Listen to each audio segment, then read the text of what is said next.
ಸಂಕಲ್ಪ ಸೇವೆ ಮಂತ್ರಾಲಯಕ್ಕೆ ಮಾಡೋಕ್ಕಾಗಿಲ್ಲ ಅಂದರೂ ಮನೇಲಿರೋ ಹತ್ತಿರದ ಮಟ್ಟದಲ್ಲೂ ಕೂಡ ಮಾಡ್ಬೋದು. ಹಾಗೆ 3 ದಿನ ನೀವು ಸಂಕಲ್ಪ ತಗೊಂಡಾಗ ತಲೆ ಬಾಚಬೇಡಿ, ಮೇಕಪ್ ಮಾಡಬೇಡಿ, ಕನ್ನಡಿ ನೋಡಬೇಡಿ, ಚಪ್ಪಲಿ ಹಾಕಬೇಡಿ, ಮತ್ತು ಹಾಸಿಗೆ ಮೇಲೆ ಮಲ್ಕೋಬೇಡಿ. ಒಂದು ಶುದ್ಧ ಚಾಪೆನ ತೊಳೆದಿಟ್ಕೊಂಡು ಹಾಸ್ಕೊಂಡು 3 ದಿನನೂ ಮಲ್ಕೊಳ್ಳಿ. ಖಂಡಿತ ಮನೆಯಲ್ಲೇ ಮಾಡಿದ ಸಂಕಲ್ಪ ಸೇವೆಗೂ ಸಹ ರಾಯರ ಅನುಗ್ರಹ ಸಿಗತ್ತೆ, ಫಲ ಸಿಗತ್ತೆ, ಎಷ್ಟೋ ಕಷ್ಟಗಳು ಪರಿಹಾರ ಆಗತ್ತೆ. ಹಾಗೆ ನೀವು ಮಾಡೋ ಅಂಥ ವ್ರತನ ಎಲ್ಲೂ ಹೇಳ್ಕೋಬೇಡಿ. ನೀವೇನು ಸಂಕಲ್ಪ ಮಾಡ್ಕೊಂಡಿದ್ದೀರಾ ಅದು ರಾಯರಿಗೆ ಮಾತ್ರ. ಇದು ಸಂಕಲ್ಪದಲ್ಲಿ ಬಹಳ ಮುಖ್ಯವಾದಂಥ ನೇಮ. ನಾನು ಸಂಕಲ್ಪ ಸೇವೆ ಮಾಡ್ತಾ ಇದ್ದೀನಿ ಅಂತ ವಿಡಿಯೋ ಮಾಡಿ ಹಾಕಬೇಡಿ.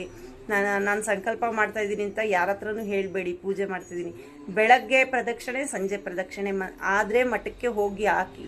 ಹಾಗಿಲ್ವಾ ನಿಮ್ಮ ಮನೇಲೇ ಪ್ರದಕ್ಷಿಣೆ ಹಾಕೋ ಥರ ರಾಯರನ್ನ ಇಟ್ಕೊಳ್ಳಿ.